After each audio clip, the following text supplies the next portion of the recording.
Inay naman, bakit kayo nag-iigib niyan? Kagagaling niyo lang sa sakit eh. Hindi pa nga kayo tuluyang magaling. Ipaubayan niyo lang po kay Obet ang pag-iigib. Balak ko kasing magsaing na. Wala palang tubig. Hayaan mo na malit at timbalang naman to. Kahit na po, Nay. Ako na pong bahala dyan at sa pagluluto. Magpahinga na lang po kayo. Sige na po. Nako, magaan lang naman ang trabaho ng pagluluto. Kaya ko na yan. Ginagawa mo naman akong imbalido eh. Naku, Nay. Huwag pong matigas ang ulo. Sige na po, pumasok na kayo ng bahay. Ako na lang po ang magbubuhat nitong timba. Pakiramdam ko tuloy dito sa bahay, wala na akong silbi. Huwag niyo pong sabihin yan. Iniingatan lang po kita, Inay. Naaawa na kasi ko sa'yo eh. Halos ikaw nang umako ng trabaho dito sa bahay. Hindi mo na tuloy maasikaso ang sarili mo. Hindi naman po ako nagreklamo eh. Nasaan na nga po pala si Obet? Nagpaalam kanina na maghahanap daw sila ng gagamba ng mga kaibigan niya. Pinayagan ko na kasi wala namang pasok. Wag lang ka ako magpapaabot ng gabi sa labas. Inuuna pa talaga niya ang paghahanap ng gagamba kaysa mag-igib ng tubig. Hayaan mo na, maaasahan naman ang kapatid mo sa maraming bagay. Tsaka, hayaan natin ma-enjoy ng kapatid mo ang kabataan niya. Sa bagay nga po. Sumang-ayon naman ako sa sinabi ni Inay. Mabait, masipag mag-aral, at maaasahan naman ang bunso kong kapatid na si Obet. Kaya lamang, may pagkaisip bata pa rin ito sa edad na 16. Hindi na inaasahan no ni Inay na magbubuntis pa siya kay Obet. Dahil nasa mahigit 40 na rin ang kanyang edad, naging mahirap na para sa kanya ang pagbubuntis. At pagkapanganak nga niya sa bunso kong kapatid, naging masasakitin na ang inay. Hanggang maospital nga siya. May 1 buwan nang nakakalipas. Diferensya sa buto ang resulta ng mga doktor na tumingin sa kanya.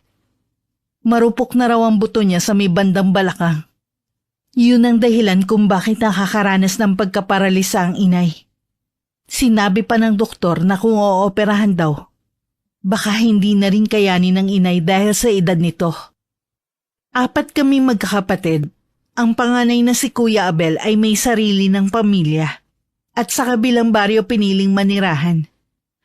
Ang sumunod naman sa akin na si Kuya Nelson ay sa sityo din namin nakatira, kasama ang buntis nitong asawa. Bagamat nasa iisang lugar kami, malayo naman ang bahay nila. Ako, si Nanay at si Obet na lamang ang nakatira sa bahay namin. Ang ama namin ay malaon ng yumao. 3 taon pa lang noon ang bunso naming kapatid. Away sa inuman na naging sanhi na maaga niyang pagkasawi. Habang kumakain kami ng hapunan, inungkat ni Inay ang tungkol sa trabaho ko sa bayan. Kailan ka nga pala babalik sa bayan, Clara? Aba, mahigit 1 buwan ka nang nandito sa bahay ah. Tuluyan na po ako nagpaalam sa mag-asawang amo ko. Ano? Ako ba ang dahilan kung bakit ka umalis sa trabaho mo? Opo, Nay. Hindi naman po pwedeng wala kayong kasama dito sa bahay. Hindi naman po natin pwedeng asahan si Obet dahil nag-aaral pa. Hindi niya po kayo mababantayan. Hindi mo naman ako kailangan bantayan ng 24 oras eh. Nakakakilos pa naman ako. Ako po ang kausap ng doktor niyo, Nay. Sinabi nga po na hindi pwede na wala kayong kasama dito sa bahay. Inisip ko nga na ibenta na ang natitira nating lupa sa likod nitong bahay natin. Pangdagdag sa gastusin natin. Alam ko naman na hindi biro ang mga gamot na kailangan bilhin. Huwag niyo na pong isipin pa yon. Nakalimutan ko palang banggitin kanina. Galing po ako sa bahay ni Kuya Abel. Napag-usapan na po namin kung ano ang magandang plano. Sabi ko po kasi na ako na lang ang mag-aalaga sa inyo. Plano ko po na magtayo ng sari-sari store dito sa atin. May naipon naman po ako sa pagkatrabaho ko sa mag-asawang Chinese. Si Kuya Nelson po ibinebenta yung alaga nilang baka. Magbibigay po siya ng kaunting puhunan. Ganon din po si Kuya Abel. Hindi ba kaya ibebenta ng Kuya Nelson mo ang alaga nilang baka para sa panganganak ng asawa niyang si Alice? Oho, Nay. Payag naman po si Ate Alice. Sobra-sobra naman daw po yung makukuha nilang pera kapag naibenta yung baka nila. Ang babait talaga ng mga kapatid mo at mga napangasawa nila. Ang sabi nga, ang mabait na anak ay galing sa mga magulang. Pero ang mabait na asawa ay bigay ng Panginoon. Napangiti na lang ako sa sinabi ni nanay. Totoo naman kasi ang mga sinabi niya. Marami pa kami na pag-usapan habang kumakain kami. Kinumusta ko rin si Obet at kung kailan ang pasukan nila. Noon ko lang napuna na pumipiyok na siya tuwing nagsasalita. Konting panahon na lang ay magiging ganap na siyang binata. Nang mga sumunod na araw, naging abala ko sa pag-aasikaso sa aming sari-sari store. Dahil sa liblib at malayo kami sa bayan at halos 3 oras din ang biyahe, naging mabenta ang bigas, mga delata, noodles at itlog sa amin. 1 linggo pa lang kami nagtitinda ay lumakas na agad ang tindahan. Mabuti na lamang nagdagdag si Kuya Abel ng puhunan. Tuwing araw ng Sabado at walang pasok sa eskwelahan, nagpapasama ako kay Obet sa pamamalengke sa bayan. Minsan pa uwi kami. Napansin ko na ang bahay na dinadaanan namin ay may nakatira na. Isang ali kasi ang nakita kong nagwawali sa silong ng bahay. Pagdating sa amin, habang inaayos ko ang pinamili, tinanong ko si nanay. May nakatira na pala sa bahay dyan malapit sa kalsada? Oo, mag-ina daw ang nakatira sa bahay na yan, sabi ni Maring Nita. Nakita ko nga po yung ali na nagwawali sa silong ng bahay nila. Bumili nga kahapon yung anak niyang binata dito sa atin eh. Mukha namang mabait at mahiyain. Siyempre po, mahihiya pa yon kasi bagong salta pa lang dito sa lugar natin. Hindi nga nalalayo sa iyo ang edad eh. At saka mukhang foreigner ang itsura. Siguro tatay nun foreigner. Talaga po? Oo, makikilala mo rin yon. Lalo't ikaw naman lagi ang tumatao dito sa tindahan. Bakit kaya silang mag-ina lang ang nakatira sa bahay na yun? Wala rin akong makuhang impormasyon eh.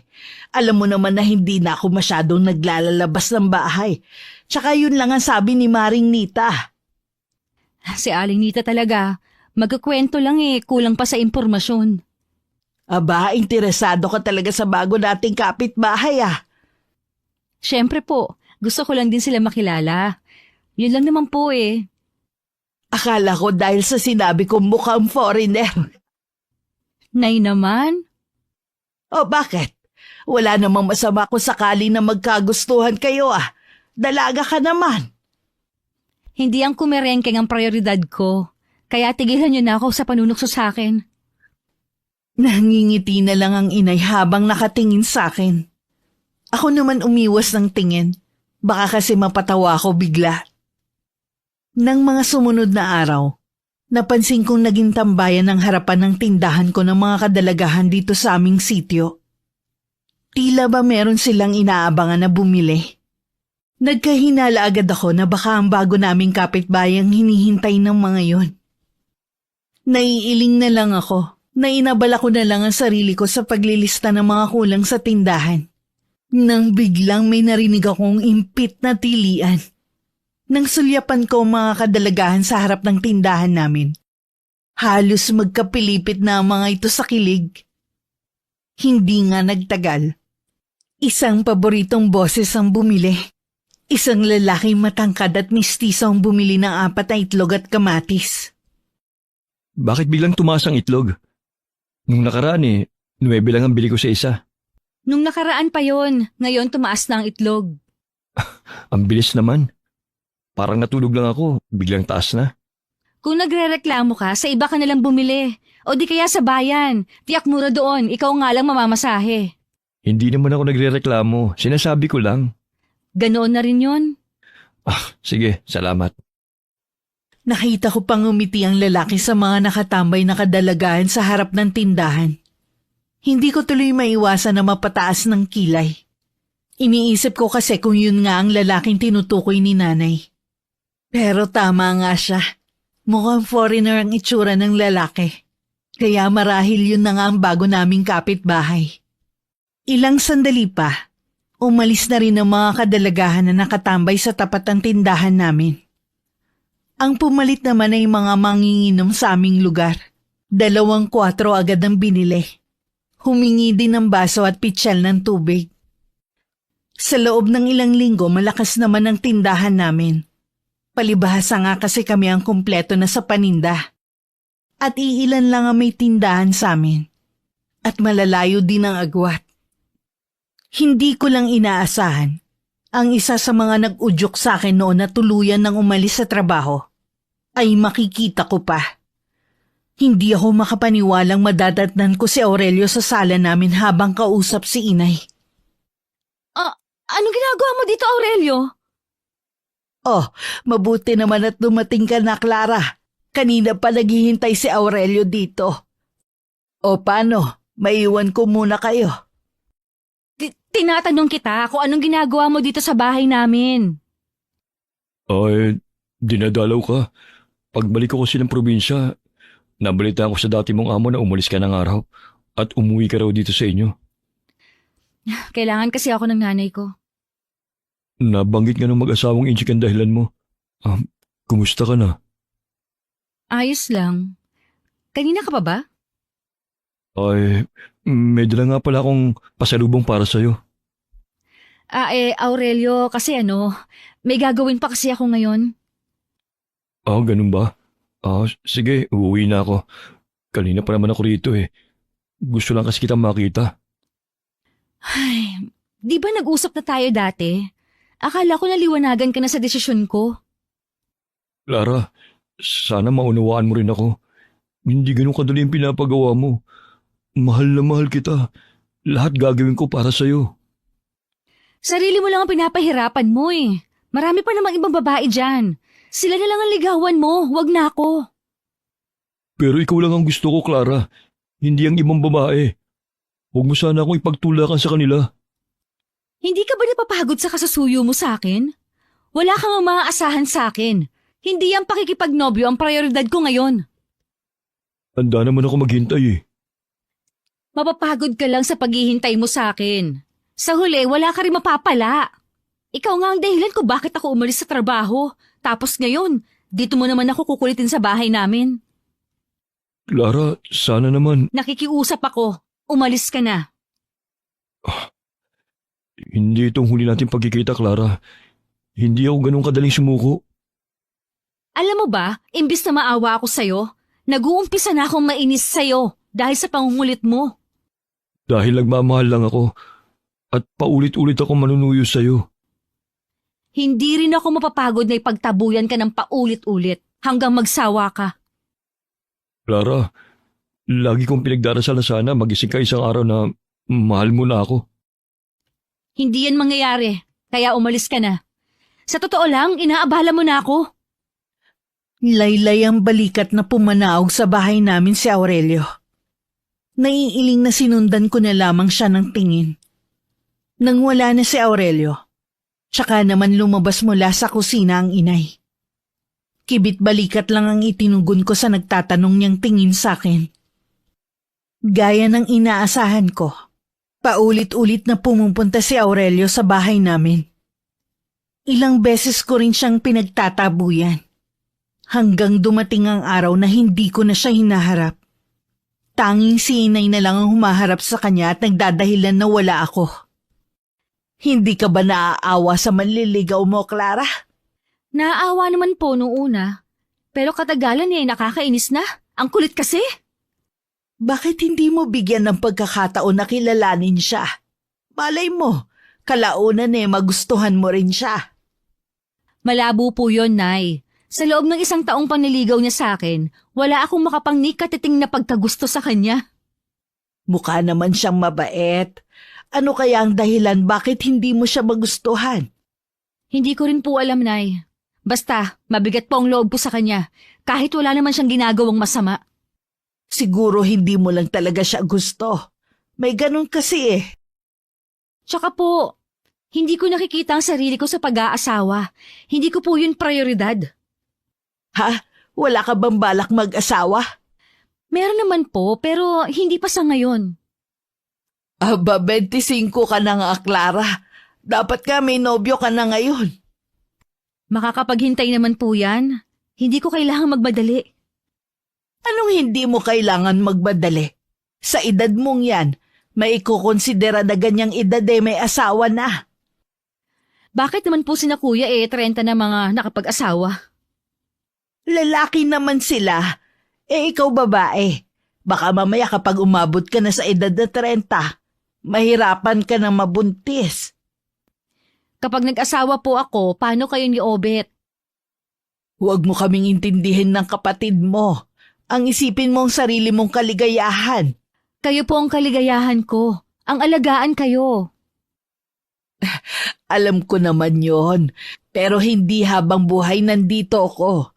Ang kapatid mo balang araw ay magkakaroon din ng sarili niyang pamilya. Paano ka? Huwag niyo po munang isipin yon. Matagal pa po yon. Kung ayaw mo kay Aurelio, dapat maghanap ka pa rin ng magiging nobyo mo. Nay naman, parang desperada na ako niyan ah. Alam mo ba yung bago nating kapitbahay dyan? Binata pa pala talaga. Malay mo magkagustuhan kayo. Malalahian na tayo ng lahing foreigner.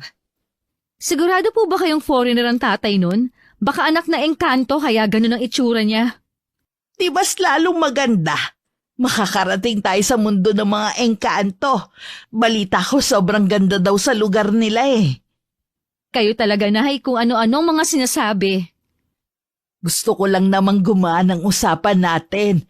Lagi kasing nakakunot ang noo mo Para bang pasan mo lagi ang mundo. Ganito lang naman po ako dahil kay Aurelio Sobrang kulit niya kasi. Hayaan mo na. Magsasawa din yun sa kakasuyo sa'yo. Sana nga po, Nay. Baka dahil sa kanya mamuti agad ang buhok ko sa ulo. Tumawa na lang ang inay sa huli kong sinabi. Nakitawa na rin ako kahit sa kaloob-looban ng puso ko ay naroon pa rin ang pag-aalala. Nang mga nagdaang araw ay laging umuulan. Dahil hindi pa sementado ang kalsada papuntang bayan, pahirapan ang biyahe. Bihira din ang may tricycle sa aming sitio. Madalas ang bumabiyahe ay mga habal-habal. Kaya ganun na lang ang gulat ko nang sabihin ni nanay na kinausap niya ang bago naming kapitbahay para arkilahin ang tricycle nito. Yun na ang simula ng paglalapit namin ni Ronnie. Habang tumatagal, marami akong natutuklasan sa kanyang magagandang katangian. Napapadala siya ata ang pagtambay ni Ronnie dito Gusto lang po niyang makipagkwentuhan. Nanliligaw na ba siya sa'yo? Nay naman, magkaibigan lang po kami ni Ronnie. Ibig sabihin hindi pa siya nagtatapat sa'yo? Kung kaibigan lang po ang turing niya sa akin, hindi po talagahin magtatapat. Sayang naman. Siya pa naman ang natitipuhan kung maging manugang kung sakali. Baka po may nobyo siyang naiwan sa lugar na inalisan nila. Baka nga. Pero ikaw ba? May pagtingin ka na ba kay Ronnie? Sabi ko nga po sa inyo, kayo ang prioridad ko at hindi ang pakikipagnobyo. Ang layo naman ng sagot mo. Tama naman po ang sagot Maiba nga pala ako. Kanina pala habang nasa bayan ka dumating dito si Aurelio. Na naman, ang kulit talaga ng isang yun. Akala ko naman tumigil na siya. Tingin ko may sakit. Kasi ang payat niya nung pumunta rito. Hindi ko na po problema yon. Hindi naman ako doktor para gamutin siya. Sa susunod kausapin mo ulit baka makinig na sa'yo. Naku, para saan pa? Baka mamaya sa tindi ng kalungkutan niya, makagawa siya ng hindi tama. Hindi ko na po yun problema. Matanda na naman siya. Kung magpapadala siya sa nararamdaman niya, di bahala na siya. Parang hindi na lang inis ang nararamdaman mo sa kanya. Parang matinding galit na. Sobra na po kasi siya. Parang sa kanya ako masisiraan ng bait Aba, wag naman. Kaya pakiusap po. Huwag niyo lang din harapin kapag pumunta dito ulit. Pagtabuyan ninyo. Ang sama naman ng ganon. Kahit mahirap tayo, hindi naman tayo mga bastos. Pwes ako, kapag nakaharap ko siya, pasensya siya talaga. Ipagtatabuyan ko siya. Bastos na akong bastos. O sige, ako na lang ang haharap sa kanya sa susunod. Mukhang ubus na ang pasensya mo eh. Ubus na po talaga. Kung bakit kasi nalaman pa niya kung saan ako nakatire. Porsigido nga sa panliligaw. Talagang gagawa yun ng paraan. Bakit ba may mga taong ganon? Minsan parang nakakatakot na rin. Kinabukasan nga ng hapon, naging bisita ko si Aurelio. Nagkataon kasing nasa labas ako ng bahay, kaya wala akong pagpipilian kundi ang harapin siya. Sa pagkakataong yun, hindi ko na maitago ang pagkairita ko. Hindi ko rin kinuha ang pasalubong na dala niya. Ipinatong na lang niya yun sa katabing upuan. Wala pa rin akong imek kahit nung bumati siya sa akin. Pinaramdam ko talaga sa kanya ang disgusto ko sa pagdalaw niya sa akin. Wala na akong pakialam kung nagiging bastos na ako sa paningin niya. Naisip ko kasi na baka yun lang ang kailangan para tuluyan na niya akong layuan. Mukhang hindi maganda ang araw mo ngayon ha. Ay, ang totoo niyan, sirang-sira talaga ang araw ko kapag dumadalaw ka. Bakit naman? Nagtanong pa talaga. Alam mo bang nalulungkot at nasasaktan ako tuwing ganyan mo ako pinapakahirapan? Ang kulit mo naman kasi. Hindi ka makaintindi. Libong beses ko na nga sinabi sa'yo na wala kang aasahan sa akin. Pero lagi ka pa rin pumupunta dito. Ano bang dapat kong gawin para mahalin mo rin ako, Clara? Wala kang dapat gawin. Kasi kahit anong pagpupumilit mo, hindi kita magugustuhan. Hindi ako naniniwala. Alam ko may pagtingin ka rin sa akin. Baka naguguluhan ka lang dahil kailangan ka pa ng pamilya mo. Handa naman ako maghintay eh. Kung gusto mo, tutulungan pa kita sa gastusin sa pamilya mo eh. Talaga bang sarado na yung utak mo sa mga paliwanag ko, ha? Wala kang aasahan sa akin, hindi kita gusto. Magtapat ka nga sa akin. May iba ka na bang nagugustuhan? Yung tricycle driver na yun bang pinagmamalaki mo, ha? Minamatsagan mo bang bawat kilos ko, ha? Sigutin mo tinatanong ko sa'yo! Ang kapal naman ng mukha mo na pagtaasan ako ng boses sa mismong pamamahay namin. Patawarin mo ako, Clara. Nadala lang ako sa sobrang selos ko sa lalaking yun eh. Siya bang dahilan kung bakit hindi mo ako magustuhan? Ang mabuti pa, umalis ka na at wag nang babalik kahit kailan. Ayaw na kita makita pa. Maawa ka naman sa akin. Huwag mo naman akong ipagtabo yan. Tanggapin mo na lang na kahit kailan, hindi kita magugustuhan. Hindi ko kaya, Clara. Mula nung una kitang makita, ikaw nang idinambana ko sa puso ko. Kahit sambahin mo pa ako, hindi kita magagawang mahalin. Luluhod ako sa harapan mo kung kinakailangan. Ano ba? Tumayo ka nga! Huwag mo naman ibaba ng gusto ang pagkatao mo.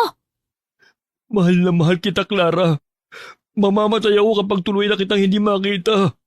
Mabuti pa nga! Para na kasi tayong siramplaka nito eh. Gawin mo na ang gusto mong gawin sa buhay mo. Hindi nakaligtas sa aking paningin ang pagguhit ng galit sa mga mata ni Aurelio. Kahit papano, nakonsensya ako sa mga pinagsasabi ko sa kanya. Hanggang tumayo at naglakad siya palabas ng bahay namin. Piping dasal ko na sana'y wag na siyang babalik pa. Napapahinga na lang ako ng malalim na dinampot ang pasalubong niya. Isinama ko yun sa mga dati niya nang ibinigay sa akin na hindi ko man lang pinagkaabalahan na buksan. Nung araw na yun ako lang mag-isa sa bahay namin.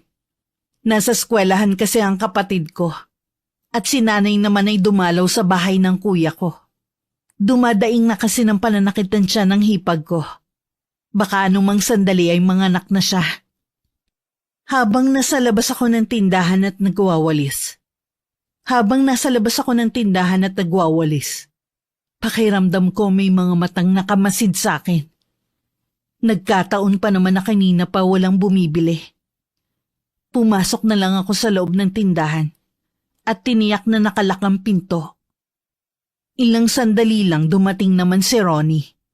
Ipinarada niya ang tricycle sa gilid ng daan at saka lumapit. Doon lang nawala ang kaba ko sa dibdib.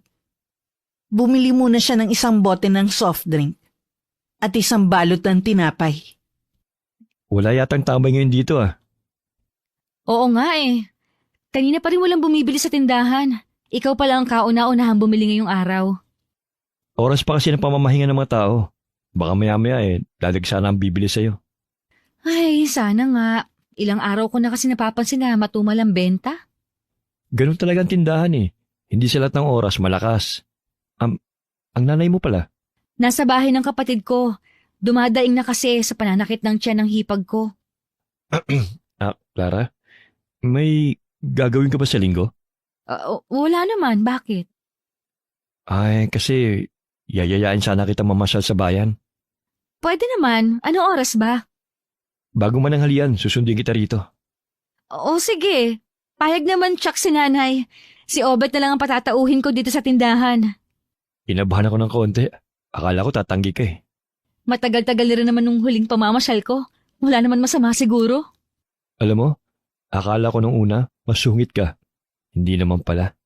May katotohanan din yan. Kaya siguro ilagsakin ng ibang tao dito sa atin. Siguro may dahilan kung bakit minsan masungit ka. Katulad ko, minsan napagkakamalan ako mayabang kahit hindi naman. Minsan kasi ibang tono ng pananalita ko eh. Pero natural na kasi sa akin yun eh. May itatanong ako sa'yo. Sana huwag mo masamain. Nasaan na pala ang tatay mo? Sa ilang beses kasi nating pagkukwentuhan eh, hindi mo pa siya nababanggit. Puro kasi nanay mo lang ang ikinukwento mo. Hindi ko naman kasi siya kilala eh. Ipinagbubuntis pala ako ni inay, umuwi na siya sa bansa nila. Mula nga nun, wala na kaming balita. Foreigner pala ang tatay mo, kaya ganyan ang itsura mo. Alam mo ba dati, ikinakahiya akong itsura ko. Kung tignan kasi ako ng ibang tao, para akong naiiba sa lahat. Maliban pa ron, yung panunukso ng mga kalaro ko ng bata ako, dahil wala nga akong tatay. Ngayon, halos magkandara pa na sa'yo mga kababaihan dito. Di naman. Anong hindi? Kulang na nga lang eh, magkandara pa sila pagdating mo. Selos ka naman. Uy, hindi ha. Biro lang. Matagal rin kami nagkwentuhan ni Ronnie. Hanggang dumating na ang kapatid ko. Nagpaalam na rin siya sa akin dahil magsisibak pa siya ng panggatong na inutos ng nanay niya. Inutusan ko naman si Obet na puntahan ng inay sa bahay ni na Kuya Nelson. Nang mapag-isa na naman ako, naharon na naman ang pakiramdam na tila may nagmamatsyag sa akin. Binaliwala ko na lang ang ganong pakiramdam. Madilim na sa labas nang makauwi si na inay at Obet. Napansin ko agad ang pagkabalisa sa anyo nila. May nangyari po ba kina kuya? Wala, iha. Iniwan ko silang naroon ng kumadron ng Siguada. Bakit pa parang balisa kayo? Hindi ko alam kung paano to sasabihin eh. Ano po ba yon? Kasi kanina nakasalubong namin si Aurelio. Kinausap niya ako. Umiiyak siya sa akin na nagmamakaawa na huwag ka daw magalit sa kanya. Naku nay, sa susunod po huwag niyo lang siyang pansinin kapag nakita ninyo. Iwasan niyo na agad kapag nakita niyo papalapit pa lang. Nag-aaway ba kayong dalawa? Napuno na po kasi ako sa kanya eh. Dapat mahinahon mo pa rin siyang kinausap. Ilang beses ko na po kasing kinausap ng mahinahon, kaya diniretso ko na siya. Para kasi may napansin ako sa kanyang kakaiba. Baka mamaya may gawin siya sa'yo na hindi maganda. Alam mo ba kung taga saan siya? Sa pagkakaalam ko po, dayo lang siya sa lugar natin. Taga malayong probinsya po siya. Sana lang matauhan na siya. Marami pa namang babae riyan. Hindi ko tuloy maiwasan na matakot para sa'yo. Yun din ang hinihiling ko para tigilan na ako ni Aurelio. Hindi ko na rin kasi maiwasan na kabahan na baka pinagmamasdan niya ang bawat kilos ko. Katulad kanina nung hindi pa dumarating si Ronnie. Pakiramdam ko talaga may mga matang nakatingin sa akin. At nung mag-isa na ulit ako kanina, natuloy naman ang lakad namin ni Ronnie ng araw ng linggo. Kumain kami sa labas at namasyal. Nasira lamang ang masaya naming sandali nang mamataan ko si Aurelio sa di kalayuan. Matalim ang pagkakatitig sa amin. Puno yun ng galit at selos. Bigla akong pinanlamigan ng buong katawan at wala sa sariling napahawak na lang sa braso ni Ronnie. Ayos ka lang ba? Okay lang. Ang lamig kasi ng kamay mo at umumutla ka pa. Maupo ka muna. Hindi kaya dahil sa kinain natin? Hindi yon. Ang mabuti pa, umuwi na lang tayo. Hapon na rin naman. Mahirap na kung gagabihin tayo sa daan. Alam mo namang wala pang pose ng ilaw sa papasok sa atin. O sige, dito muna na ako hintayin ha. Kukunin ko lang yung tricycle sa pinagparadahan ko. Bilisan mo lang ha. Oo, basta huwag kang alis dito. Tumango na lang ako nang hindi tumitingin kay Ronnie. Nakatutok kasi ang mga mata ko kung saan ko nakitang nakatayo si Aurelio kanina.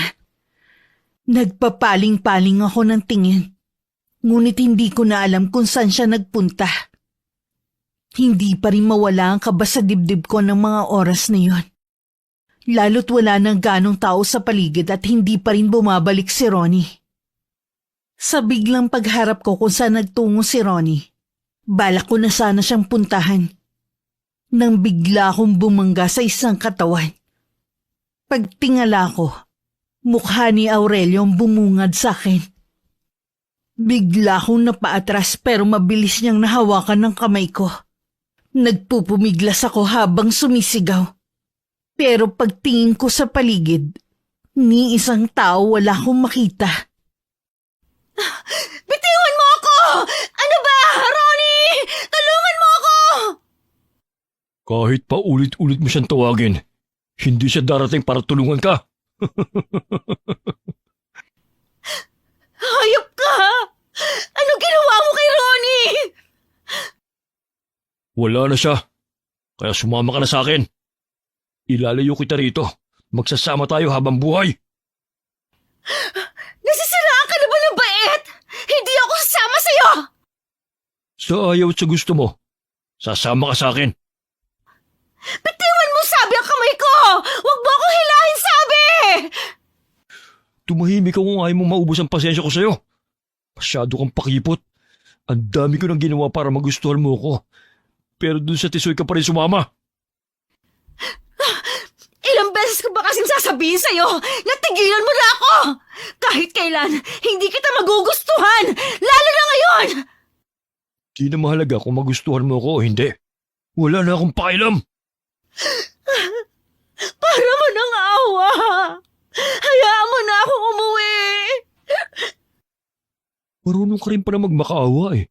Pwes, gaya mo. Hindi rin ako maaawa sa'yo. Hayop ka! Kaya pala hindi kita magustuhan kasi sa itinatago mong ugali! Naging ganito lang naman ako dahil sa'yo eh. Parang awa mo na, Aurelio! Hayaan mo na ako!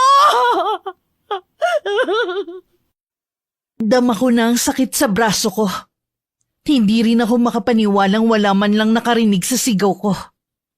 Napansin ko ring palayo na kami ng palayo sa lugar na yon. Pilit pa rin ako nagpupumiglas sa pagkakahawak niya. Pero lalo namang humihigpit ang hawak niya sa kamay ko. Muli ako sumigaw ng malakas. Pero tumatawa lang siya na parang baliw. Parang gusto ko nang mawalan ng pag-asa. Nang mula sa kung saan ay sumulpot si Ronnie. Isang bigwas ang pinakawalan niya kay Aurelio. Na siyang dahilan para mabitiwan niya ang kamay ko. Nang bumalandra siya sa lupa, kinubabawan naman siya ni Ronnie. At sunod-sunod na suntok ang pinakawalan sa kanya. Napatutop na lang ako sa sariling bibig habang pinanunood ang pangbubuno ng dalawa. Agad namang nakabawi si Aurelio. Gumaganti naman siya ngayon ng suntok kay Ronnie. Pero sa tagisan nila ng lakas, si Ronnie pa rin na nagwagi. Paika-ikang lumayo si Aurelio. Akmang hahabulin siya ni Ronnie nang pinigilan ko na siya. Pabayaan mo na siya. Pasensya ka na kung natagalan ako ha. May bigla kasi pumalo sa ulo ko kanina eh. Kaya sandali ako nawalan ng ulirat. Chuck, siya rin ang may gawa noon sa'yo. Ayos ka lang ba talaga? Hindi ka ba niya sinaktan? Hindi naman. Natakot lang talaga ako. Ngayon ko lang naalala. Siya rin yung lalaki nakikita ko nakatayo sa malayo at nakatingin sa bahay niyo. Madalas ko kasi siyang madaanan na nasa kabilang daan. Akala ko taga-sityo lang siya. Kaya hindi ko na binigyan ng pansin. Kung ganoon, tama talaga ako ng sapantahan na mayroon lihim na nagmamasid sa akin. Sino bang lalaking yun? Isang makulit naman ng ligaw. Kaya pala, mabuti pa umuwi na tayo. Habang nasa daan wala kaming imik pareho ni Ronnie. Hindi ko alam kung anong tumatakbo sa isipan niya ng mga oras na yon. Ako naman, takot na takot pa rin sa nangyari. Hindi ko akalain na magagawa ni Aurelio ang ganong bagay. Pagdating sa amin, hinintay muna akong makapasok ni Ronnie sa loob ng bahay bago niya pinaandar ang tricycle niya. Nakangiti naman na sinalubong ako ni Inay. Pagkakita ko sa kanya, hindi ko na napigilan na mapaiyak. Sa putol-putol na salita ay kinuwento ko ang nangyari. Diyos ko, nagawa yun ni Aurelio. Sabi na nga ba may kakaiba sa kanya nung makita namin siya eh. Opo, Nay. Mabuti nilang dumating po si Ronnie. Kahit siya sinaktan ni Aurelio, buti nilang hindi siya napuruhan. Dapat pumunta kayo sa pulis para maipablatter siya. Hindi na po. Siguro madadala na yun. Mag-iingat na lang po ako sa susunod. Pero dapat inireport nyo pa rin. Sa sobra din po kasing takot kanina, hindi ko na rin po talaga naalala pa. Ang mabuti pa magpahinga ka na. Ligtas ka na dito sa bahay, kami ang bahala sa iyo. Sinunod ko si Inay na magpahinga na lang muna. Nang gabing yun laman ng isip ko ang mga nangyari. Paulit-ulit yun bumabalik sa utak ko. Hanggang madala ko na nga sa panaginip. Nagising ako ng alanganing oras na umiiyak at takot na takot. Kinabukasan tanghali na ako nagising. Nakapasok na ng eskwelahan si Obet at nasa may tindahan naman si Inay. Gising ka na pala. Gusto mo na bang kumain? Mamaya na lang po, Nay. Wala pa po akong gana. Siya nga pala. Nandito kanina si Ronnie, kinukumusta ka? Sabi ko nga tulog ka pa. Napanaginipan ko po kasi nangyari sa amin. Kaya ba tinanghali ka ng gising? Opo, pero okay na po ako ngayon. Makakalimutan ko rin ang nangyari. Hayop talagang lalaking yon. Ang laking perwisyong ginawa niya sa'yo. Kapag bumalik siya rito, makikita niya ang gagawin ko sa kanya. Hindi na po yun babalik dito. Kapal na lang ng mukha niya kung may tapang pa siya magpakita dito. Sinabi mo pa, baka kuyugin pa siya ng mga taga rito. Hanggang nung tanghalian, wala pa rin akong ganang kumain. Matamlay rin ang pakiramdam ko. Nung makaramdam ako ng antok, sa sala na lang ako nahiga. Nagising ako na mag-aana ang pakiramdam ko. Akma na sana akong pupunta sa kusina nang marinig ko ang galit na boses ng nanay ko sa labas ng bahay. Napakunot naman ang noo ko habang humahakbang palapit sa may bintana. Nakita ko si nanay na galit habang hawak ang itak ng yumao kong ama. Iniuumang niya yun sa dalawang tao. Nasa harapan niya si Aurelio at isang may edad ng babae. Narinig ko ang nakikiusap na tono ng may edad ng babae. Ngunit hindi siya pinatatapos ni nanay magsalita. Galit na nagwika ang inay na umalis na lamang sila. Kung ayaw niyo matikman ang galit ko, umalis na kayo! Aling Tinay, hayaan niyo naman po ako makapagpaliwanag. Nagawa ko lang naman po yun dahil mahal na mahal ko si Clara. Hindi pagmamahal ang tawag doon! Masyado kang makasarili! Hayaan niyo naman po ako makausap si Clara. Kahit sandali lang, nakikiusap po ako. Sinabi ng... Inay, mabuti pang pumasok na kayo dito sa loob. Baka kumapano pa kayo. Clara? Diyan ka lang. Huwag kang lalapit. Ang kapal naman ng mukha mo para pumunta dito sa amin. Clara, hayaan mo naman sana ako makapagpaliwanag. Malinis ang hangarin ko sa'yo. Katunayan, kasama kong inay ko. Handa kong panagutan ang ginawa ko. Talaga? Handa ka magpakulong dahil sa ginawa mo? Clara naman, hindi yun ang ibig kong mangyari. Pwes, yun ang gusto kong mangyari sa'yo. Wala nang iba! Kung kinakailangan, luluhod ako sa harapan mo, mapatawad mo lang ako. Kahit ilang oras ka pa dyan lumuhod, hindi kita mapapatawad sa ginawa mo. Umalis ka na! Bakit ba hirap kang mahalin ako? Hindi ko alam. Basta kahit ano pang gawin mo, hindi kita mamahalin. Mas gugustuhin ko pang mamatay kesa makasama ka. Ganun ba talaga katigas ang puso mo sa akin? Baka pagsisiyan mo ang paulit-ulit na ginagawa mo sa akin. Tinatakot mo na naman ba ako? Sinasabi ko na nga mangyayari kung sakali. Umalis ka na nga! Sinama mo pa talagang nanay mo. Akala mo naman maaawa ako sa'yo. Lahat ginawa ko na para sa'yo. Pero hindi mo pa rin ako magawang mahalin. Tandaan mo ang araw na ito, Clara. Ang paulit-ulit na pagdurog mo sa puso ko. Mararanasan mo rin to balang araw.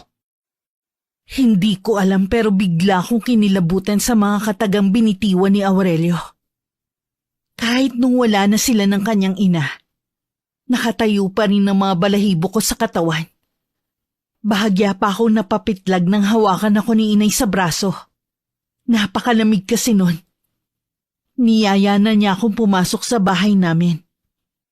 Nung gabing yun maaga kami nagsara ng tindahan. Siguro pareho kami ng nararamdaman ni inay.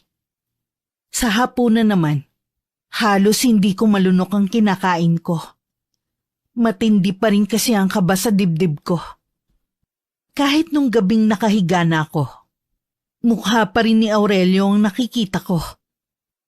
Isang linggo pagkatapos ng pangyayaring yun, wala na kami naging balita kay Aurelio.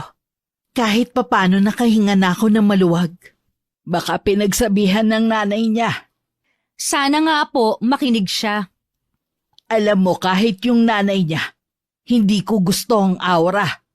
Ewan ko ba, ang hirap ipaliwanag. Hindi ko po masyadong maalala mukha nung nanay niya. Sa kanya lang kasi ako nakatuon ng atensyon nun eh. Grabe din makatingin nung nanay sa'yo. Parang lalamunin ka ng buo. Lalo na nang pinagsasabihan mo si Aurelio. Huwag na nga po natin silang pag-usapan. Ang importante po hindi na sila manggugulo sa atin. O sige, siya nga pala nak. Dadalawin ko lang ang kuya at hipag mo ha. Mamayang hapon din uuwi rin ako. Sige po, Nay. Pero wag po kayong gagawa doon. Tsaka po yung gamot ninyo, dalhin nyo. Parang ikaw lang din ang kuya mo. Ayaw akong pakilusin kapag nandun ako. Tama lang naman po yun. Mahirap na, baka ma-hospital ulit kayo. Kahit maagang kinuhang tatay nyo, napakaswerte ko naman sa inyong mga anak ko. Nung umalis si nanay, naiwan naman ako mag-isa sa bahay. Wala rin ganong bumibili sa tindahan. Kaya inabala ko na lang ang sarili ko sa paglilinis ng bahay. Noon lang din kasi ko nagkaroon ng oras. Habang nagpupunas ako ng eskaparate, napansin ko ang mga regalo at pasalubong sa akin ni Aurelio na hindi man lang nagalaw. Inilagay ko na lang lahat yun sa sako. Kapag may pagkakataon, ako mismo ang susunog nun. Nung hapon dumating naman si Ronnie galing sa pamamasada. Hindi na ba ulit nagpunta rito yung manliligaw mo? Nabanggit kasi sa akin ni Obet na pinuntahan ka raw dito. Hindi na. Baka natauhan na rin. Pasensya ka na nga pala ha, kung hindi kita masyadong napupuntahan dito. Sinasamantala ko lang na malakas ang biyahe ko ngayon. Hinuhulugan ko pa kasi itong tricycle ko eh. Ayos lang, naiintindihan ko naman. Wala yata yung mga customer mo na manginginom. Di ba ganitong oras nandito na sila? Ay, sa totoo lang, kahit sila, hindi na rin bumibili rito sa tindahan namin. Mas lalong tumumal ang benta namin. Hindi ko alam bakit. Ganun naman talaga ang mga tindahan eh. Huwag ka mawala ng pag-asa. Mali mo sa mga susunod na araw lumakas na ulit. Sana nga. Dito ko kasi kinukuha ang pambili ko ng gamot ni inay. Tsaka yung gatas para sa buto niya. Medyo may kamahalan din kasi. Kung may maitutulong ako, huwag ka mahihiya magsabi ha. Naku, gusto ko lang maglabas ng saloobin. Wala akong ibig sabihin. Natural lang sa magkaibigan na nagdadamayan. Huwag ka mag-alala. Wala akong iniisip na anumang masama sa sinabi mo. Meron pa naman ako mga kapatid.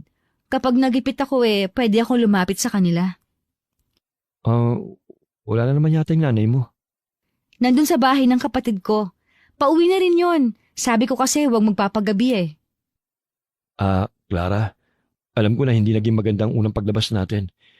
Pero sana hindi ka madala. Yayayain sana ulit kita sa araw ng linggo, kung okay lang sa'yo. Oo naman. Tsaka kalimutan mo na nangyari ng araw na yon. Pilit ko na rin kasing kinakalimutan. Oo, hindi ko na rin babanggitin ulit. Naulit pa ng ilang beses ang paglabas-labas namin ni Ronnie. Hanggang regular na ang pamamasyal namin. Dumating na rin ang araw na nagtapat na siya sa akin. Yun ang pinakamasayang sandali sa buhay ko. Agad ko na rin siyang sinagot ng araw na yun. Naging magaan ang buhay ko dahil lagi akong masaya. Hindi ko na rin masyadong iniinda ang mahinang benta ng tindahan namin. Akala ko, wala nang puputol sa kaligayahan na nararamdaman ko. Hanggang isang araw, pagising ko nung umagang yun, may napulot akong manika. Hindi ko alam kung sadya ba yung iniwan sa tapat ng pinto namin. Maganda ang manika kaya naman itinabi ko yun. Dahil malimit na ako lang ang naiiwan sa bahay. Madalas kasi nasa bahay ng kapatid ko si nanay. Si Obet naman maghapon sa eskwelahan. May mga pagkakataon na basta na lang ako nakakaramdam ng pangingilabot. Sa gabi naman, wala naman akong iniisip na problema. Pero malimit balisa ako at hindi makatulog. Madalas tuloy mainit ang ulo ko pagising. Bakit ba ang sungit mo sa kapatid mo? Parang nagtatanong lang eh. Paano kasi? Puro na lang siya pagkakagastusan. Malay ko kung para talaga sa project niya yung hinihingi niyang pera. Kaya nga nagtatanong muna siya kung may extra ka diyang pera. At isa pa talaga namang sa project niya yung gagamitin. Huwag na siya mag-project, wala akong pera dito. Teka nga lang, Clara. Bakit ba napapansin ko eh? Laging mainit ang ulo mo nitong nakarang araw. Nag-away ba kayo ni Ronnie? Hindi ho. May problema ka ba na hindi sinasabi sa akin? Wala po akong problema. Sigurado ka ba? Oo nga, bakit ba ang kulit ninyo? Clara, bakit ganyan kang sumagot? Baka nakakalimutan mo nanay mo ko. Ay, ano ngayon? Kesyo ba, nanay ko kayo? Wala na akong karapatang sumagot? Huwag niyo rin po sanang kalilimutan kung sino nagpapakahirap sa buhay na to. Abat! Sa inis ko, tinalikuran ko si nanay. Nagkulong na lang ako maghapon sa kwarto. Hinayaan ko na lang na sila ng kapatid ko ang magbantay ng tindahan. Pakiramdam ko kasi ng mga sandaling yun. Pagod na pagod ako kahit wala pa akong ginagawang trabaho sa araw na yon. Pinilit ko na lang matulog. Baka makabawi ako sa mga puyat ko nung nagdaang gabi. Pero dinalaw lang ako ng masamang panaginip. Paggising ko, hindi ko na rin maalala ang laman ng panaginip ko. Pero natitiyak kong masama yun. Dahil butil-butil ang pawis ko at hinihingal pa ako ng magising. Lumabas ako ng kwarto at dumiretso sa kusina. Kumuha ako ng tubig. Pakiramdam ko uhaw na uhaw ako. Kulang ang isang pitsyal ng tubig na nainom ko kaya kumuha pa ulit ako. Naiiyak na ako ng mga oras na yun dahil hindi mapawi-pawi ang nararamdaman kong uhaw. Sa ganun ako napasukan ni nanay. Ayos ka lang ba, Clara? Oo, nauuhaw lang po ako. Ginigising kita kanina para kumain sana. Pero ang himbing ng tulog mo. Ilang gabi na po kasi akong hindi makatulog kaya bumawi lang ako. May bumabagabag ba sa'yo kaya hindi ka makatulog? Wala po, basta hindi lang ako dalawin ng antok sa gabi. Mamaya igagawa kita ng tsaang gubat. Mainam yun para sa hindi makatulog sa gabi. Marahan lang akong tumango kay inay at saka na ako bumalik sa kwarto ko. Hindi ko na nakita pa ang nagtatakang tingin sa akin ni inay. Pagdating sa kwarto ko, nahiga na lang ako. Pero bigla rin ako napabangon. May naaninag kasi kong itim na usok sa kisame. Makailang beses kong kinusot ang mga mata ko. Pero naroon pa rin ang itim na usok. Sa takot ko napatakbo ko palabas. Nakasalubong ko pa ang nagtatakang si inay. Oh, bakit humahangos ka palabas ng kwarto mo? Wala po, inay. Ano ba nangyayari sa'yo, anak? Bakit kakaiba ang kinikilos mo nitong mga nakaraang araw? Hindi ko rin po alam eh. Mabuti pa ipapatawas kita. Baka mamaya pinaglalaroan ka na ng hindi nating kauri. Huwag na po, Nay. Ayos lang naman po ako eh. Hindi yun ang nakikita ko sa'yo. Kaya sa ayaw at sa gusto mo, dadalhin kita sa magtatawas na si Fe. Wala akong nagawa kundi ang sumunod kay nanay. Nagbilin lang siya sa kapatid ko na siya muna ang magbantay sa tindahan. Lumakad na rin kami pagkatapos. Pagdating namin sa bahay ni Aling Fe, agad niya akong tinawas. Kumuha siya ng mangkok na may tubig at pinatakan yun ng kandila. Habang hinihintay namin na magkaroon ng hugis ang kandila sa tubig, tinanong niya muna ako kung saan ako nagpupunta nung nakaraang araw. Sinabi ko lang na nasa bahay ako. Nang sulyapan niya ang lumabas na figura sa tubig, hindi niya matiyak kung tao ba o hindi namin kauri yun. Nagbilin lang siya sa amin na magpausok ng insenso at kamangyan sa buong paligid ng bahay. Pagka-uwi nga namin, agad yun ginawa ni Inay. Nung gabi nakatulog naman ako ng mahimbing. Kaya kinabukasan pagising ko, magaan na ang pakiramdam ko. Sakto naman na dumalaw si Ronnie sa amin. Hinarap ko na rin siya.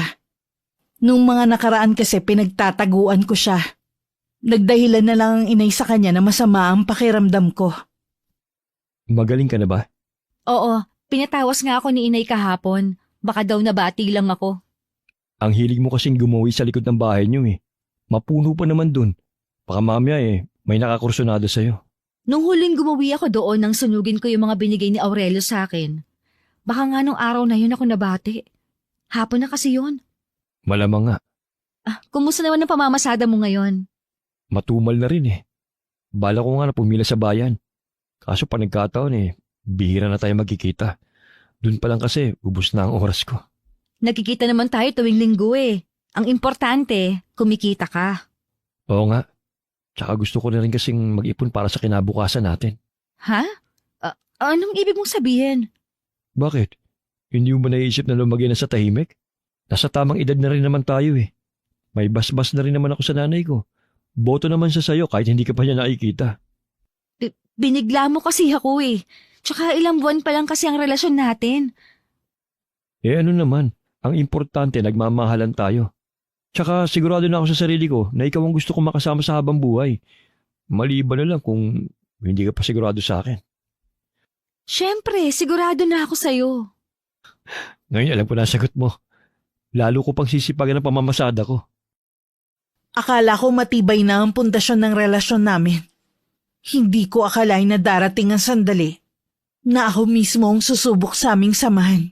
Nagising akong mabigat ang pakiramdam. Gabi-gabi na naman kasi akong dinadalaw ng masamang panaginip. Nung una, hindi ko pa maalala. Katagalan unti-unti nang nagiging malinaw sa akin ang lahat. Isang lalaking walang mukhang dumadalaw sa aking panaginip. Tuwing nagigising din ako, marami akong pasa sa katawan. Hindi ko naman maipaliwanag kung saan ko yun nakuha. Para maitago yun kay Inay, lagi akong nakasuot ng damit na mahaba at madalas nakapajama ko. Hindi ka ba naiinitan sa suot mong yan? Hindi po, Nay. Malamig nga po eh. Ha? Anong malamig? Tirik na tirik ang araw sasabihin mo malamig? Yun po ang pakiramdam ko. Nilalagnat ka ba? Hindi naman po. Hayaan niyo na lang po ako sa gusto kong suotin. Hindi naman ako nakikialam. Nagtataka lang kasi ako sa'yo. Hindi na lang ako umimik para hindi na humaba ang usapan namin. Wala rin kasi ako sa wisyo para makipagtalo. Pakiramdam ko, tuwing nagsasalita ako nababawasan ang lakas sa katawan ko. Naging malala ang kalagayan ko na hindi ko pinapaalam kay Inay ang tunay na nangyayari. Tuwing gabi, pakiramdam ko may tumutusok sa katawan ko ng libo-libong karayo. Pilit ko yun nilalabanan. Pero isang gabi na umatake na naman ang inaakala kong sakit, hindi ko na nakayanan ng mapasigaw. at nawalan ako ng ulirat. Nagisnan ako ni inay na nasa sahig at walang malay. Agad niyang tinawag ang kapatid ko para magpatulong na buhatin ako sa higaan. Agad naman ako nagkamalay. Kumusta na ang pakiramdam mo, anak? Hindi ko maintindihan. Maraming masakit sa katawan ko. Hindi ko lang malaman kung saan banda. Pinasundo ko kay Obet ang nobyo mo para maihatid tayo sa ospital. Hindi na po kailangan, Nay. Wala naman po akong sakit eh. Anong wala? Tingnan mo nga itsura mo. Ang dami mo pang sugat sa katawan. Sinaktan mo bang sarili mo? O si Ronnie ang nananakit sa'yo? Hindi po, Nay. Hindi ko lang po alam kung saan galing ang mga ito. Hindi ko rin po kayang ipaliwanag. Kung ganon, hindi doktor ang kailangan natin. Ano po bang ibig niyong sabihin? Nabati na naman po kaya ako? Baka, malalaman natin kapag natingnan ka na ng manggagamot. Inayos ko na lang ang pagkakasandal ko sa higaan. Para kasi kung kinakapos ng paghinga, ramdam ko rin ang pagkirot ng mga sugat ko sa katawan. Iniwan ako sandali ni inay nang marinig niya ang boses ni Ronnie sa labas. Gusto ko sanang lumabas din, pero walang lakas ang mga paa ko sa paghakbang. Pakiramdam ko rin ng mga sandaling yon. May mga matang nakatingin sa akin. Tila ba binabantayan nito ang galaw ko? Nang iling ako naman ang paningin ko sa paligid, natuon ang pansin ko sa manikang nakuha ko sa labas ng bahay. Nawala lang ang atensyon ko sa manika nang biglang pumasok si Ronnie sa kwarto ko. Baka sa buong mukha niya ang labis na pag-aalala sa akin. Agad siyang lumapit at umupo sa tabi ko. Anong nararamdaman mo? Nangihina ako. Parang may humihigop ng lakas ko. Hindi ko rin may paliwanag ang mga sugat ko sa katawan. Tama nga si Aling Tinay. Hindi doktor ang kailangan mo. Sa tingin mo, hindi natin kauri ang gumawa nito sa akin? Posible. Kasi hindi yan basta nakukuha sa sakit ang mga sugat mo eh. Parang tinutusok-tusok ang balat mo hanggang magsugat. Magtatawas lang ang meron dito sa sityo namin. Walang albularyo dito. Huwag kang mag-alala. Meron ditong albularyo. Sa katunayan, magaling siyang manggagamot. May kakilala ka? Sino? Ang nanay ko. Wala nga lang siya ngayon sa bahay. Pero oras na dumating siya, papupuntahin ko siya kagad dito. Salamat ha. Natatakot na talaga ako eh. Bakit ngayon mo lang kasi sinabi sa akin na may nangyayari na pala sa'yo? Kung hindi ka pa hinimatay, hindi pa namin malalaman. Ayoko lang kasi mag-alala ang inay. Kahit man lang sana sa akin sinabi mo. Pasensya ka na talaga ha. Sa susunod, huwag ka na sana maglilihim ha. Oo. May gusto ko bang kainin? Hindi ka pero kumakain mula kanina eh. Wala akong ganang kumain eh. Pilitin mo para hindi ka manghina. Ayoko talaga. Matutulog na lang muna ako. Huwag kang aalis sa tabi ko ha. Pakiramdam ko kasi may mga matang nagmamasid sa akin eh. Oo, hindi kita iiwan. Babantayan ka namin. Mahigpit ko pang hinawakan ng kamay ni Ronnie tsaka lang ako pumikit. Dahil sa pinagsama-samang puyat, pagod at takot, hindi ko na namalaya na makakatulog ako. Si Ronnie naman dahan-dahan ang ginawang pagbitaw sa kamay ko.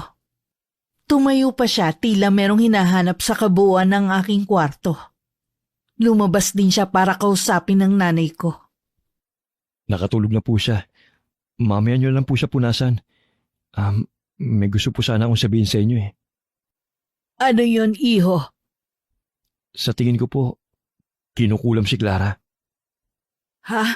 Kinukulam si Clara? Oo, isa pong albularyo ang nanay ko.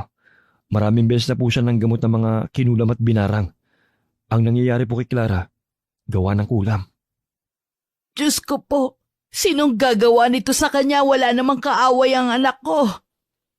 Hindi po kaya si Aurelio may gawa nito? Si Aurelio? Pero matagal na siyang hindi nagpaparamdam kay Clara.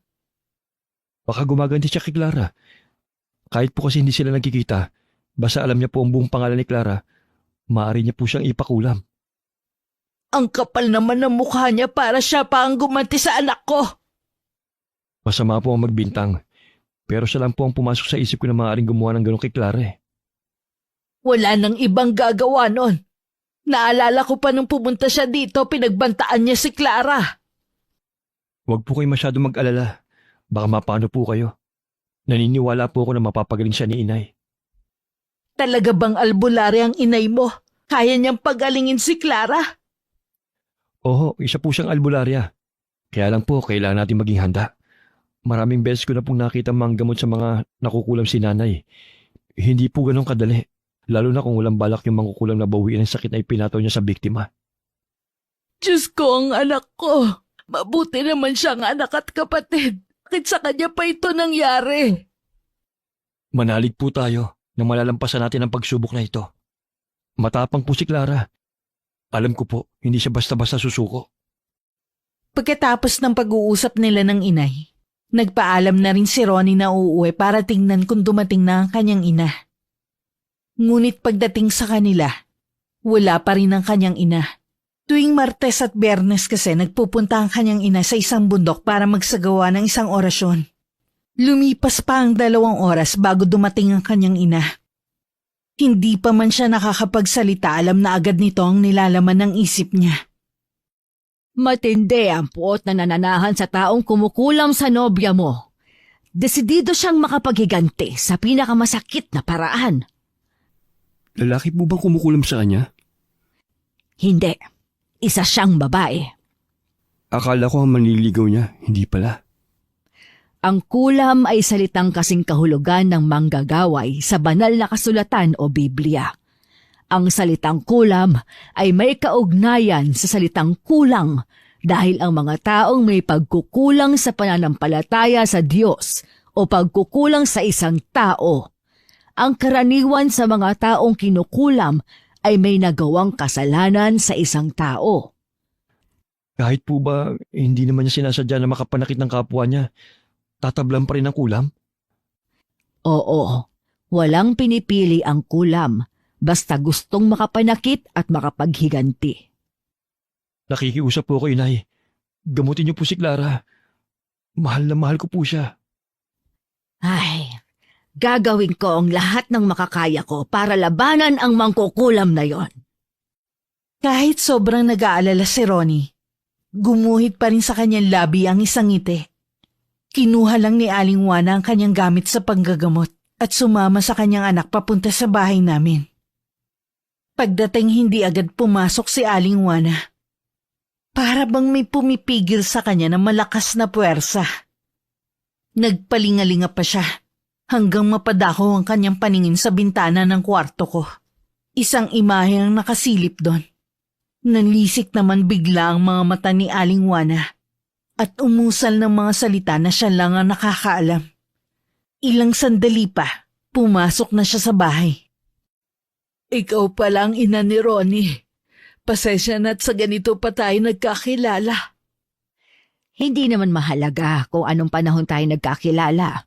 Ang mahalaga ngayon, gumaling si Clara. Nasa silid niya si Clara. Sasamahan ko na kayo doon. May ilang buwan na siyang kinukulam pero ngayon lang lumabas sa mga palatandaan. Masyado kasing malihim ang batang to. Kahit may iniinda, ayaw pa rin magsabi. Ayaw ka lang niya na mag-alala. Matapang ang anak mo at mapagmahal sa pamilya. Pero may isang kulang sa kanya. Ang pananampalataya. Kasalanan ko, hindi ko sila tinuruan na magsimba. Pero hindi ibig sabihin nun na hindi na kami mabuting tao. Hindi rin lahat ng pumapasok sa simbahan ay mabuting tao. Mayroong pinapasok dito ang anak mo na hindi dapat. Ang tinutukoy mo ba ang makulit niyang manliligaw? Hindi siya ang tinutukoy ko, kundi ang manikang ito. Hindi kay Clara ang manikang yan. Wala siyang manika mula pagkabata. Sunugin niyo sa labas ng bahay ang manika na ito. Agad namang tumalima si inay sa utos ng ina ni Ronnie. Nang mapag-isa, lumapit siya sa akin. May pinahid siyang kung ano sa noo ko. Naririnig ko ang mga binubulong niya sa akin pero hindi ko maintindihan. Nagmulat ako ng mga mata at diretsyong tinignan siya sa mukha. Bahagya pa siyang ngumiti sa akin. Bumuka ang bibig ko. May gusto kong sabihin pero walang lumalabas na boses. Huwag kang mag-alala, Clara. Pagagalingin kita. Hindi ako papayag na makuha ka niya. Hindi ka niya maisasama sa impyernong kinaroroonan niya. Naglabas ng malaking puting kandila na hindi pa nasisindihan si Aling Juana.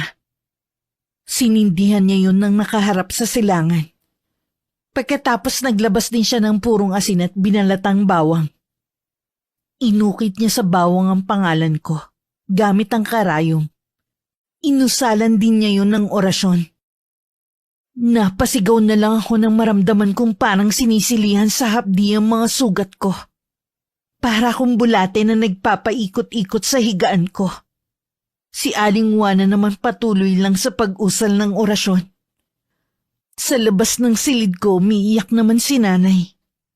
Nasa tabi niya si Obet na labis din ang pag-aalala sa akin. Magtiwala lang po kayo. Magagawa ni nanay na mapagaling si Clara. May kasalanan din ako sa nangyari kay Clara. Hindi ko siya tinuruan na maging malapit sa Diyos. Lahat ng mga anak ko. May pagkakataon pa naman po eh. Hintayin na lang po natin na gumaling si Clara. Mabuti na lang dumating ka sa buhay ni Clara. Dahil kung hindi, baka kung ano na nangyari sa kanya. Iniisip ko nga po, nasa na kaya si Aurelio ngayon? Sabi po kasi ni nanay, babaeng kumukulam sa kanya. Kahit anong pakiusap ni Aling Juana sa taong kumukulam sa akin, matigas itong bawiin ang sakit na binigay sa akin. Makailang beses niya itong kinausap sa pamamagitan ng isip. Pero hinarangan lang nito ng itim na mahika para hindi malaman ang pagkakakilanlan niya. Walang nagawa si Aling Juana kundi magsagawa muli ng orasyon at tatalo sa kulam. Ngunit sadyang malakas ang kalaban. Hindi niya akalaing matatalo siya nito. Isang malakas na sigaw ang kumawala sa kanya. Napasugod naman si Ronnie. Agad niyang dinaluhan ng kanyang ina. Nay! Masyado siyang malakas. Ngayon lang ako nakatagpo ng ganitong itim na mahika. Paano po si Clara? Huwag ka mag-alala. May inilagay ako sa kanya para hindi siya tuluyang makuha ng taong nasa likod ng pangungulam sa kanya. Nay, magpahinga muna kayo. Huwag niyong hahayaan na mamatay ang puting kandila. Ano na mangyayari kay Clara? Mag-alala, Tinay. Hindi pa tapos ang laban. Magtutuos pa kami na mangkukulam na yon. Salamat hindi mo sinusukuan ang anak ko. Kahit ayaw ng inay na magpahinga dahil sa pamimilit ni Obet at Ronnie, pumasok na rin siya sa kwarto para matulog sandali. Naiiwan naman si Ronnie sa kwarto ko at binabantayan ako. Naramdaman kong nasa tabi ko siya, pero wala akong lakas para magsalita. Si Aling Juana naman ay lumabas ng bahay namin. Naghanap siya ng lugar na tahimik para makausap ang kumukulam sa akin.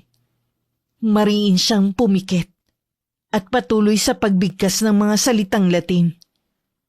Tumagal din ng ilang minuto ang pakikipagtalastasan niya sa taong kumukulam sa akin. Nang magmulat siya ng mga mata, napasapo na lang siya sa sariling dibdib at habang habol-habol ang paghinga. Ilang sandali pa bumalik na siya sa bahay namin.